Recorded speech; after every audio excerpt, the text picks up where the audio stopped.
It's definitely been something of a journey covering the Onimusha series for this channel, re-experiencing what are some of my favorite games on the PS2 with more of a discerning eye, and along the way getting to spotlight some of the forgotten middle children of the series, even though I have at least played Onimusha 2. But I'm so excited for today because I finally get to talk about Onimusha 3 Demon Siege, which is, in my opinion, the best game of the trilogy. And yeah, I'm saying trilogy because the reality is it was originally only meant to be a trilogy. Of course, not counting Blade Warriors and Tactics, but originally that also didn't include what is the last game of the series, Onimusha Dawn of Dreams. But I don't want to think about that right now because clearly it will have its day, and it will be a long, agitating day, I assure you that. That said, originally Capcom wanted to make sure that they ended this trilogy with a loud cinematic bang. And in playing these games on my Twitch channel, and especially in covering them on this channel, I have been privy to a lot of conversation about whether or not this game is actually better than the second game. But not only that, I've seen a lot of comments as to whether or not this game is actually good, which is kind of baffling to me, so I definitely want to unpack that a little bit. So to start, let's go over a little bit of the history with this game. Just like the first game teased the second, Onimusha 2 ended with a teaser for Onimusha 3, featuring a somewhat familiar silhouette, ultimate sword, and one-eyed gauntlet, which was enough to get the fanbase buzzing, and in more ways than one, they wanted to make this the biggest blockbuster they possibly could. Because it turns out, Onimusha 2 sold just shy of 2 million copies worldwide, making it one of Capcom's best-selling games at the time. And while that's undoubtedly great, the majority of those sales came from Japan and here in the States. Come to find out, the game sold rather poorly in Europe by Capcom's estimation, leading them to make their finale game in part with the express intention of appealing to the European gamer by setting half of the game in France. And they were not shy about this. Even good old Keiji Inafune, who was clearly well into his appeal to the West days here, said in an old interview that they had originally considered setting that half of the game in New York, but by that point New York was starting to become a bit of an overused setting, and so they settled on Paris because, according to Capcom, and I quote Inafune himself from that same interview, "We felt like that's where we lost the war, so it was the key place we wanted to focus the third one." A little dramatic, I'm not gonna lie, but I appreciate the energy. With this, it was becoming clear that Capcom was ready to fucking cook on this one. And they continued to do so when they not only brought back Takashi Kaneshiro as Samanosuke, but decided to cast Jean Reno, who you might know from such esteemed classics as The First Mission Impossible, The Pink Panther, and Leon the Professional, that one movie that everyone, and I mean everyone, knows, despite the fact that I don't know anyone who's actually seen it personally, in the role of Jacques, our second protagonist. They even put this game back in the hands of the people who made the first game, since Onimusha 2 was made by Capcom Production Studio 2. And to cut ahead a little bit, the CGI intro movie they made for this game is still, to this day, one of the greatest intros in gaming to me. And in researching the development of this game, I learned that Donnie Yen choreographed it too, so no fucking wonder. If it wasn't already obvious, I'm so excited to get into this breakdown proper. So without further ado, today I bring you possibly my least sleepy review ever of Onimusha 3 Demon Siege. Hey, yo, Giant, let's go!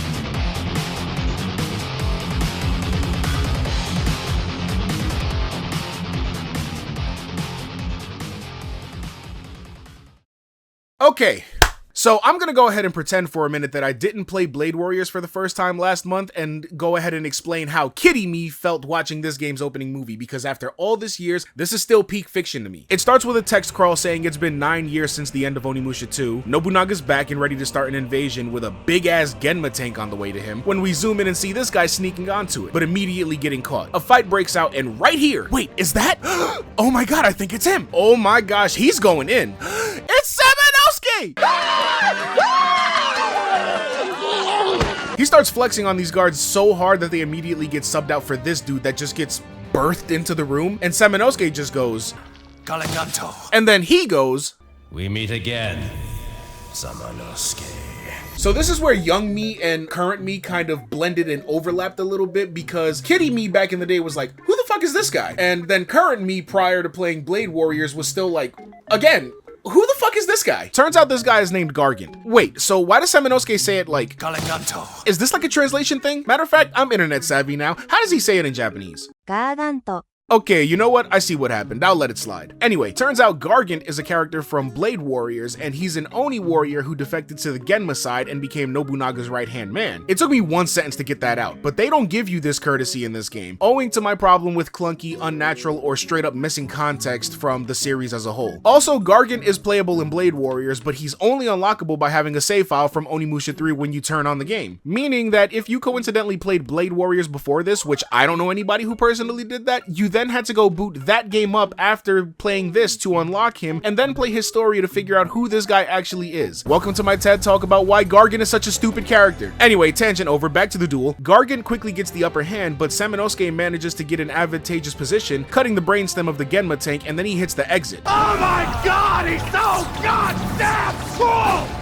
Sam barely escapes the explosion and catches one of those naps where you wake up and it's like 2 in the morning for some reason, and so did Gargant apparently. Sammy says screw this, absorbs all the souls in the surrounding area, goes Onimusha because now he can control that, and pieces Gargant out of the picture with one hit, with Samanosuke surviving another explosion, making Nobunaga take notice as he walks to the final confrontation. All that in the first like 4 minutes, and we haven't played anything yet. Again, dare I say, peak fiction, but you can go ahead and look up this intro on YouTube these days so you can see the whole thing without me giving you the play-by-play. The game really starts as Samanosuke meets up with his uncle Mitsuhide, fully rendered for the first time in the 3D games and still rocking a look similar to his Tactics self. But that's not important because he doesn't really do anything past this, he's just here. They give Samanosuke a new armor because the one from the intro is looking a little dusty, and then they give us a close-up of Sam with his new look. Getting real GQ there, my boy. And then we proceed to the fight with Nobunaga, but end up first facing off against this dude. I am Ranmaru Mori, head retainer of the Oda family. Prepare! Hold up. Is that Josh Keaton? Holy crap, it is! This guy's my favorite Spider-Man voice. Now I'm over here unreasonably half expecting him to say, That's why JJ pays me the big bucks.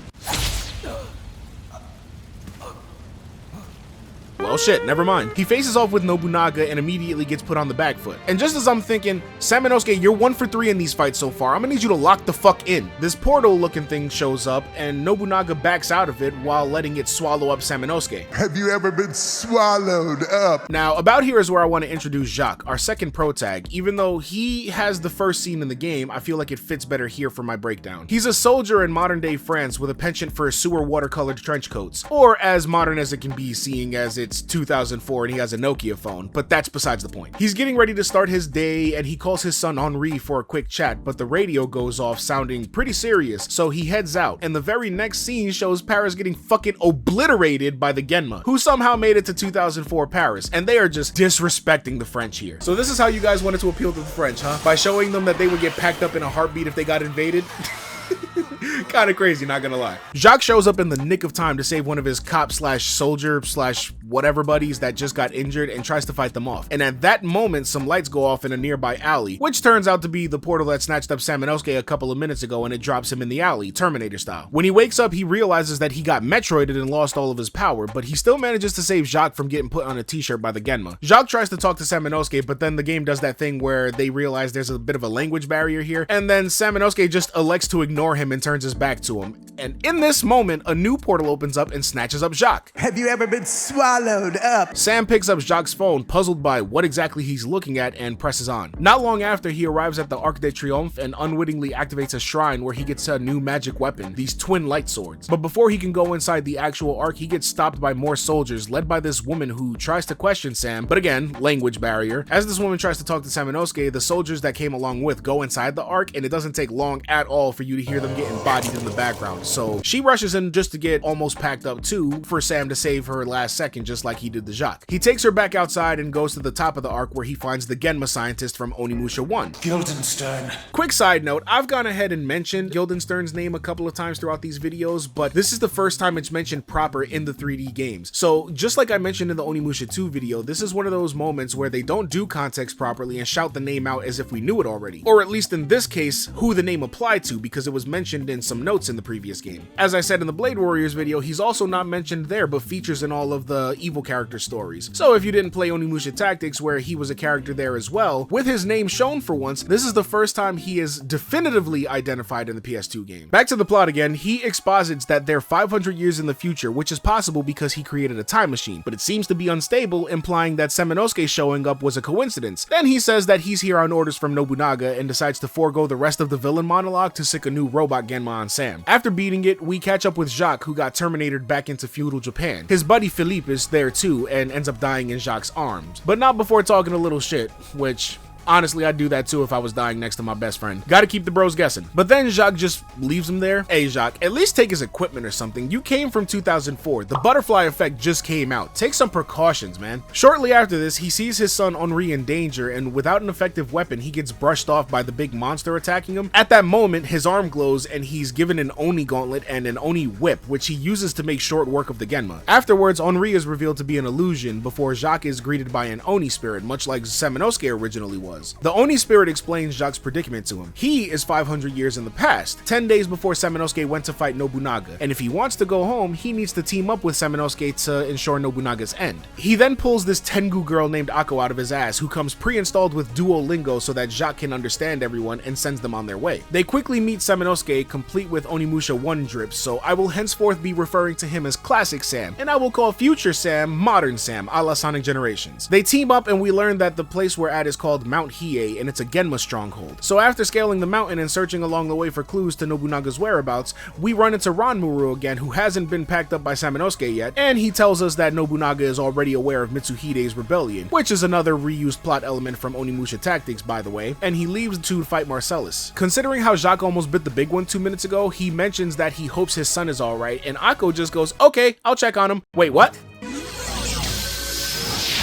What the fuck? We cut back to Modern Sam, who's about to get turned into Swiss cheese until Ako shows up, cutting the tension and talking to Sam like she knows him, confusing him and making her realize that this Samanosuke and the one in the past are two different Samanosukes, which, now that we're here, how does that work? Is time a fixed loop here, or are we dealing with the multiverse theory type situation? Does anything they're doing in the past affect our current situation? Again, I'm invoking the butterfly effect, but I don't know. Time travel is stupid like that sometimes when it's not written well, but I digress. Oh, by the way, this lady can now understand Sam because of Ako's built-in Rosetta Stone, and so on top of finding out that she's now voiced by Jennifer Hale, damn monsters, we find out that this woman is Jacques' fiancée. Guess he pulled her with some of that professional hitman riz. Also, her name is Michelle. I almost forgot to say her name because the game sure as hell did. As I watched Ako say, wait, so you're Jacques' fiancée? I had to go look back at the footage like, did he not mention her before? And no, he actually doesn't. Not once, and he even goes ahead and names some lady named Yvette that made Jacques and Henri dinner one night, and now I'm all, ooh, Michelle, you better start asking questions. Jacques, you got some splaining to do? I'm getting off topic. Michelle gets a call from some more soldiers in distress, so she teams up with Modern Sam, and we go through some sewers and save the soldiers before ending up at a cathedral. The cathedral being Notre Dame. That's another number on the French landmark counter. But before we get to go in, that phone Sam picked up starts ringing. Michelle takes it from Sam because he's all caveman about it, and turns out the call is from Henri. They go visit him, and we get this whole scene that just serves the purpose of telling us that, surprise, Henri doesn't get along with Michelle. I'm trying to go play by play with this kind of stuff, but they play this up too much, so I'm just gonna get to the point with Michelle and Henri's relationship. Henri's mom died at some point and he blames himself for it, so he really isn't in the mood for a new mom right now, which means he ain't too sweet on Michelle at the moment. But Michelle does care about him and wants to protect him. And this dynamic will start to somehow take precedence in Modern Sam's journey through France. But that's gonna take a backseat for now because we go back to Jacques. Ako goes back, tells Jacques that his son's a little bit of a dickhead, and he's all, that's my boy. And Jacques notices a box going off with some noises where he notices that it contains shit like Rolex watches, and when he wonders where it came from, Classic Sam shows up to say that he knows where. A port town that seems all lively, but the second we show up and start asking too many questions, all the people disappear and the town gets overrun by Genma. No time to think too hard about that because we have to keep investigating, and we find a bunch of modern technology, along with this note written by Guildenstern about how he's been researching the Oni's tech because it seems to be time-based. And then they decide right here to drop exposition about who that is, and I don't know, that would have been nice 3 games ago before I had to to figure all this shit out myself, but whatever. I've long since understood that this series is not too concerned with giving me character info when it's relevant, so I'll just be mad by myself. We eventually make it to this big ship that seems to be chartered by the Genma, and also Jacques' motorcycle is there for some reason. I don't know how that got there. I didn't remember it getting Terminatored here with us, but I'm not about to start asking time travel questions right now over that. We get into a bit of a scuffle with this guy rocking a spear, and Classic Sam asks who he is, so he introduces himself. Vassal of the Tokugawa,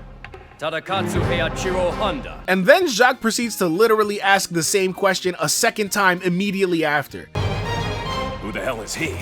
The only new info we get is that his family is affiliated with Nobunaga. I really feel like we could have figured that out by ourselves considering the fact that he's guarding the demon pirate boat, but I digress. Also, I'm mentioning demon here because it's a force of habit, but in this game, they proceed to never use the word demon, so also why is this game named Onimusha 3 Demon Siege? Because I guess it could have been called Genma Siege. Whatever, I'm getting off track again. This game has a lot of weird quirks about it when it comes to that kind of stuff. Anyway, we spar and he decides to leave for reasons, but not before the boat starts to leave port. Jacques gets the idea to use the motorcycle to ramp onto it, but oh no, it doesn't have any keys. And I shit you not, this activates fucking Elric brother telepathy and Henri, and he grabs what I'm just gonna safely assume is Jacques' spare key as Akko shows up just in time to grab it, because this is already insanely specifically convenient. Jacques makes it onto the ship and stows away in the cargo hold to rest as Akko decides to check back in with Modern Sam. Akko gives Henri and Michelle a message that Jacques left for them, and then Michelle gets a call, apparently for Modern Sam, and it's Guildenstern on the line, taunting him to come to Notre Dame, which is the cathedral we were at before, like I said. They just wanted to point out the landmark now, because again, this game was for you, French people. We go back to Notre Dame, and in the basement we find Guildenstern, who starts to brag about his research into time folds. Whatever that specifically is, I don't care. I'm already too tired trying to keep up with the current events, and he brags that with his new ability to travel through time, he'll bring Nobunaga here to conquer the present, starting with France. Remember, France, Capcom loves you though. I also want to point out that right after this conversation, we get a note written by Gildy himself that says he's in the current time because he got sent here accidentally while checking out the machine, which not only low-key makes Guildenstern a dumbass, but also makes this look like he's trying to drag Nobunaga into his mess so that he looks like less of a dumbass. Way to save face, guy. And now at this point, you'd imagine I'm pretty far in the game, right? There can't be much more to it now that we've learned the setup and the main villain motivations, right? I mean, as we are, I'm already like 3,400 words in, which usually translates to my normal video length, so we must be getting to the end of the game,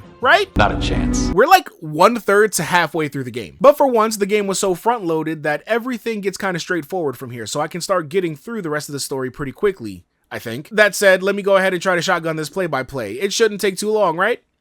Right? Not a chance. Guildenstern leaves in this teleporter, so we take it to chase after him, and we end up at these ruins that Jacques' ship also happens to make port at on his end. So we explore our way through it, and Jacques beats up a Genma guard dog before he finds a demon train.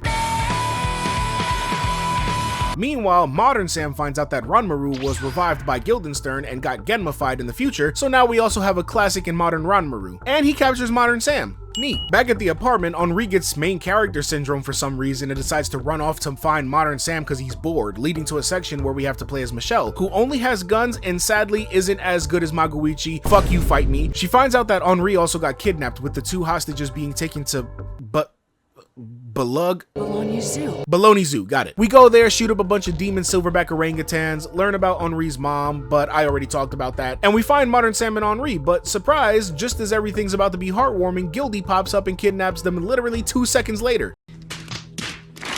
Modern Sam goes through the rest of the zoo and finds this room that just has a bunch of paintings of all the enemies from 1 and 2 around it, making me think that Gildy's a little homesick, and then he proceeds to take out Guildenstern, but Gildy says that the time folder is complete and will eventually bring Nobunaga here, dying before he can give up the location of the machine. And if you think that's a bit of a wrinkle, no, because he has this cartoonishly conveniently framed picture of another French landmark, Mount St. Michael, got it. So they go and head there. Jacques ends up there as well after his train ride and runs into Heihachi again, but the face-off gets interrupted by this random lady whose name I learned via notes later on, and once again, not via this cutscene where it would be appropriate, is named Vegadana, and also that she's Nobunaga's wife? Where the fuck did she come from? Juju Dorma would be punching the air right now if she knew about this. Or if she was alive, but I don't want to get too into that because if I start thinking about the logistics of hers and Gogen Dantas' presence in Onimusha Blade Warriors, I'm gonna go insane. Vegadana orders Heihachi to kill Jacques, to which he replies, "Nah, I don't really feel like it," before walking off, and she just follows him yelling at him.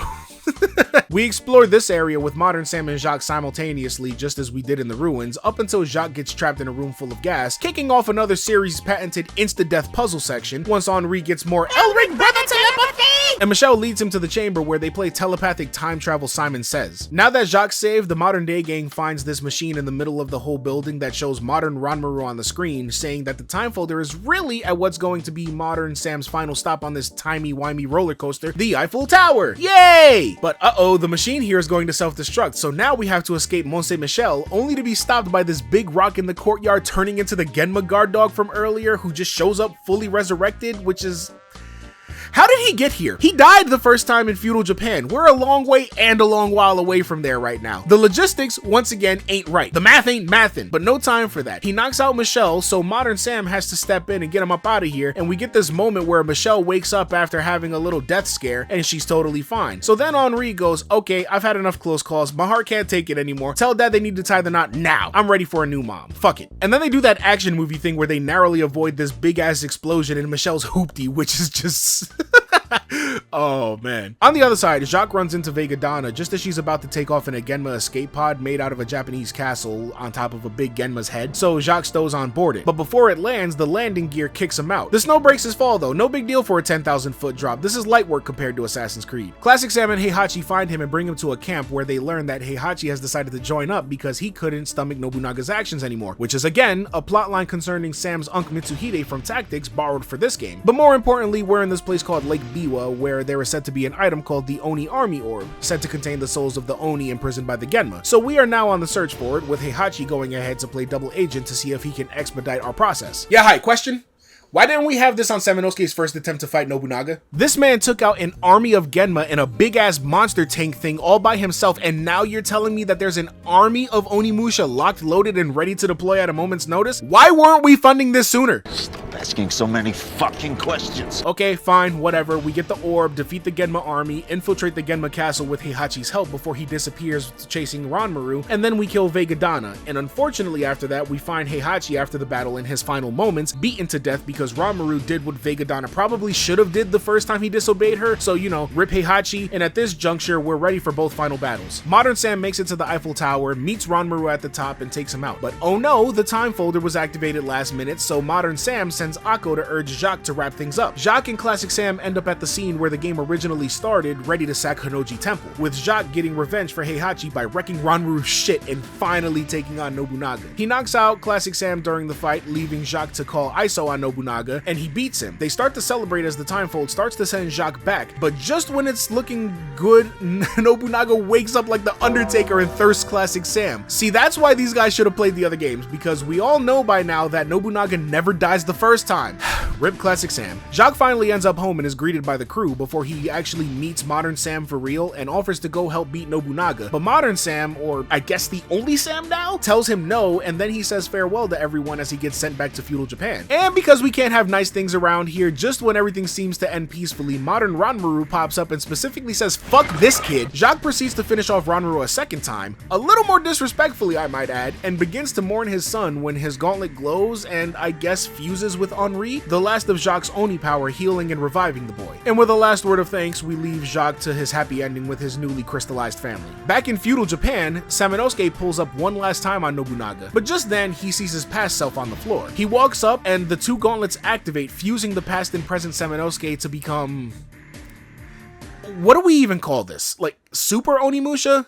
Onimusha 2? No, not like this. Like this. Whatever. He proceeds to beat Nobunaga's ass before he fakes us out again, making it the first time he survived 2 phases before turning into his full power form, which kinda is just giving me Inferno vibes from Soul Calibur 2. And then we finish the fight. No halo. Nobunaga uses the last of his life to start waxing poetic about the meaning of life or some shit like that before Samanosuke finally absorbs Nobunaga once and for all. A word out to Jacques and the Oni, followed by a fade to black. We then see Samanosuke in a field somewhere, with Akko saying saying that she wants to stay with Samanosuke, and he literally tells her, hey, do what you feel. So she takes a more human-sized form and basically starts hinting that she's crushing on him. Don't know where that came from all of a sudden, but they set off on a journey to seal away the gauntlet, which now carries Nobunaga's soul. It doesn't end there, however, because we get a post-credit scene where we see Ratman himself taking over for Nobunaga. And that, my peoples, is Onimusha 3 Demon Siege. Now, where do I begin? So here's the thing. I appreciate Capcom's earnestness to create a big, epic conclusion to the trilogy, but this plot is messy. I'm gonna start with my biggest complaint and go down from there. So here's my takes. Samanosuke, at least modern Sam anyway, is the least interesting character in this whole plot. I mean, the opening movie does wonders for his badass factor, but following that, he is the quietest, most reactive character in the entire story. I get that's basically because of him being a fish out of water in France, or time I guess, but once he gets terminated to the future and meets Michelle, everything he does is dictated by someone else. Go help Michelle save soldiers. Go chase down Guildenstern because he said so. Go save Michelle because she saved him and Henri, then those two got kidnapped right after, etc, etc. He spends this entire game barely speaking, hell, even emoting, and just presses onward as this stoic piece of wood that doesn't really offer up anything interesting in terms of dialogue. Even classic Sam isn't this boring. He actually is an active character within the plot. Jacques is directed to him to assist him with his journey. And classic Sam is every bit what I wanted modern Sam to be. He's so proactive. He knows every area they're in. He knows all the exposition. He's tracking the enemies down. He's dialoguing with people. He even apparently knows about things like the Oni army orb. Why didn't modern Sam ever bring this up? And when push comes to shove, it's his death that makes it possible for modern Sam to come up with enough power that's needed to defeat Nobunaga once and for all. Man, why couldn't I play this guy? It's the drip, right? Modern Sam has way more sauce than classic Sam in that regard, so I guess that was enough. It almost was, if I'm being honest, because I'm only for the first time ever looking at this game in a critical sense and forming these opinions, and that intro movie is doing heavy lifting to make modern Sam seem more interesting than he actually is. And they had stuff to work with. I can confidently say that having finally played Blade Warriors, what with his relation to Kaede in that game contextualizing so much about him for me, they could have done something with that to mention Kaede's death and frame that as seriously affecting Samanosuke and making his stoic man on a mission approach something to connect with here. My second problem with the plot is about Jacques and his family, because while it is clear that great emphasis was placed on him as a character, and I appreciate the attempt, that subplot about Henri, his mom, and Michelle's relationship with Jacques and Henri is fighting for its fucking life, trying to seem as important as everything else that's going on. It's a shame too, because I like him as a straight man, along with commenting as someone from our time would if we got stuck in this situation and experienced all the whacked out shit that's going on in this game. However, I honestly don't care that much about the family thing, because as much as I understand Jacques and empathize with his plight as a father to try to get back home to his family, being straight up, I hate Henri. He does next to nothing to come across as likable in this game. I know that he's a kid, but the entire game, he's this whiny, sniveling, petty asshole that just has random telepathy shit going on, which comes off as only being meant to make him a convenience rather than a meaningful addition in certain moments more than anything else. Like, sure, the Simon Says thing was important because Jacques would have died in that scenario, but the only other time this comes up and that really matters is when he gets Akko the spare key to his motorcycle. But even saying that, what did he save them, like 10 seconds at the most on that move? I don't know. This could have been fleshed out a little better, I guess, but I don't know how to make that sound better. It just doesn't come off that interesting to me. But the rest of the time, he's sitting around going, I want to be important too, and he causes half the problems that need solving in the France half of the game. Then when they show his mom and it's this Aerith from Timu looking NPC and he's bawling his eyes out, I feel nothing. I'm sorry, this kid sucks. Michelle's cool, I guess. I personally don't care much for her gameplay sections, but otherwise she's straightforward enough that I don't mind her. In a way, I kind of equate Michelle and Henri to being modern Sam's Kaede and Yumimaru, if you couldn't already gather that from their color palettes, but ultimately they're really just a couple of people that need saving from time to time, just one of them you can play as. And I can't help but feel as if these aren't intended to be the connections I drew with them. Modern Sam doesn't show any kind of introspection about this kind of thing anyway, so I'm probably just yapping on that one, but that's what I take away from it. Moreover, the problem I had with the other Onimusha games and how they don't introduce characters so that you know their names and such, that's kinda still here. And it starts as early as the opening, what with Gargan's completely unexplained introduction combined with his total non-relevance to the plot afterward. I already explained how you have to go backwards in the games after playing this to learn about him, but what did that really do for us? Honestly. We don't even get to fight him ourselves. He's done with before we ever get to control Samanosuke, so he only really exists to flex on Sam for all of 30 seconds in the intro movie. Again, that movie is doing heavy lifting. Vegadana is another completely superfluous addition to the cast and is one of the main sources of campiness in this game, which is notable only in the fact that without her, and by extension Heihachi, the camp in this game would not exist for the most part.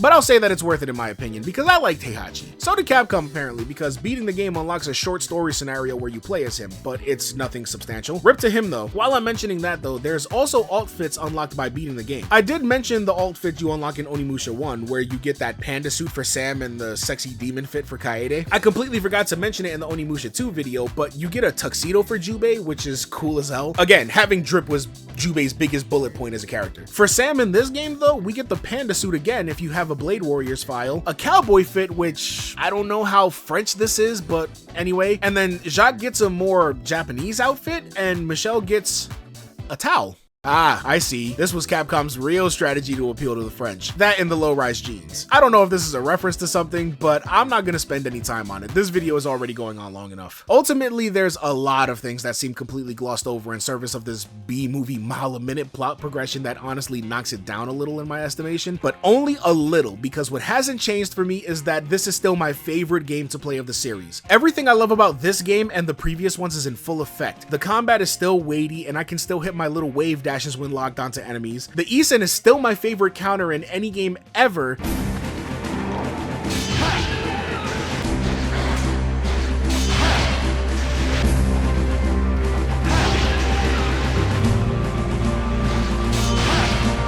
And it's also just really cool that when you hit enemies with it in this game, they just like leave their lower halves of the bodies after getting bisected for a second before they dissolve. That's a nice touch. The Dark Realm is still here, but now there's like twice the Dark Realm because you have to do it with both Sam and Jacques, which ultimately leads to Sam getting back the Bishamon sword and Jacques getting this ultimate whip. That's cool as fuck, but also the Bishamon sword is completely useless in this game because you unlock it right before the final fight with Nobunaga, and then you don't even use it because he transforms into the Onimusha form for that fight. Speaking of weapons, this game has the most different weapons yet, and not just because of Jacques. When Samanosuke gets Metroided in the future, he replaces all his old equipment with a new set of weapons, starting with a pair of light twin blades that I mentioned before. In my first Onimusha video all those years back, replacing his lightning Nodachi in this game is an even longer sword that would be referred to as an Odachi with an air element that shoots out air slashes like Getsuga Tenshos, and an earth axe, giving you a similar feel to Jubei's earth hammer, even though it doesn't really have that much weight. It doesn't shake the screen like the one in the second game does, but it's still cool. And if you do the Dark Realms with Sam, you get the sealed orbs to his original weapons, which unlock on his next playthrough, making it so that he has 6 magic weapons, making him insanely busted, and I love it. Jacques, as I mentioned, gets a whip once he unlocks his power, and every weapon he unlocks afterwards is specialized to be some form of whip. His first elemental weapon is literally Ivy from Soul Calibur's sword plus fire. Then he gets a lightning spear, which also is a whip, and he tops it all off with an ice flail. They brought back secret techniques from Onimusha 2 as well, which are more what you expect if you play with Samanosuke, but with Jacques, charging up his weapon lets him grab enemies and light their ass up with his standard issue pistol. And I'm just gonna assume that someone taught him how to make shells, because where is he finding the ammo for this? It's also much easier to unlock the higher level techniques because they did away with the branching narrative and gift giving thing from 2, and in this you can upgrade the gauntlets more directly, unlocking the level 2 and level 3 secret techniques as you level up the gauntlets and increase their ability to suck.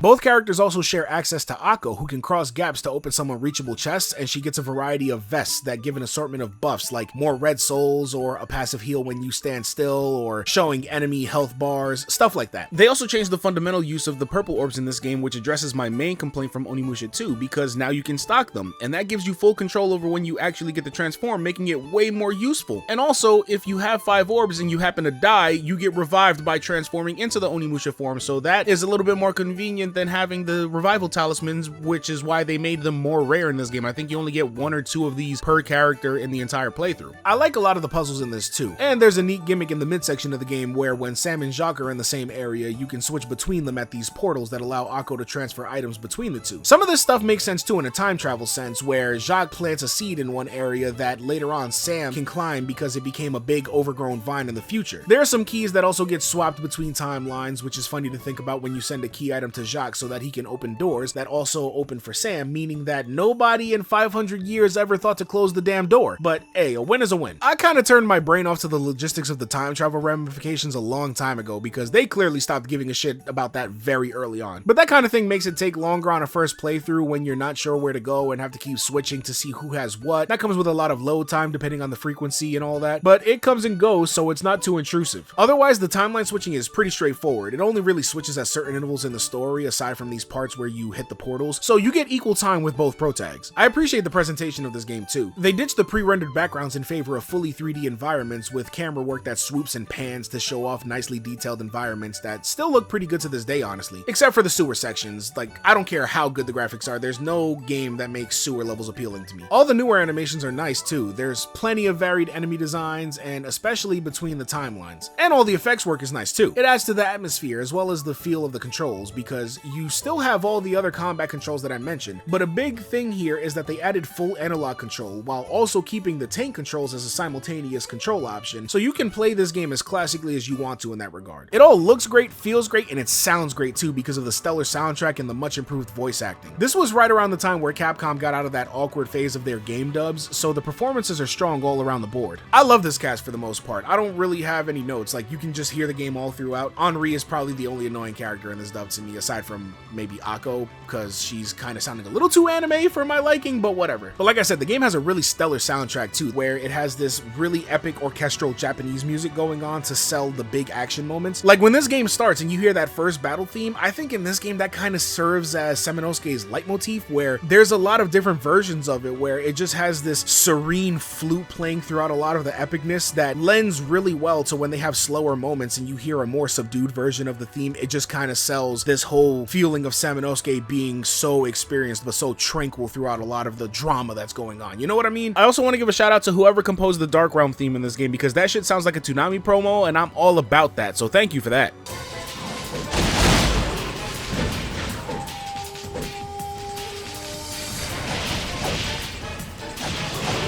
And what with the story being a lot more straightforward, kinda, because it's really clumsy with all the time travel shit, I just want to say this. It might not be the most coherent, it might not even be the funniest, campiest story, it might not even be the most replayable, even though it is still pretty replayable in my opinion because it's so fun to play. But with that said, I believe that Onimusha 3 Demon Siege is the best, most refined game of the Onimusha series. The entertainment factor was scaled up to 11. The game just feels right to play, and so many of its gameplay elements have held up over time. I honestly do not get tired of it, even if I had to dissect the story in its parts that didn't land for me. It's just that good.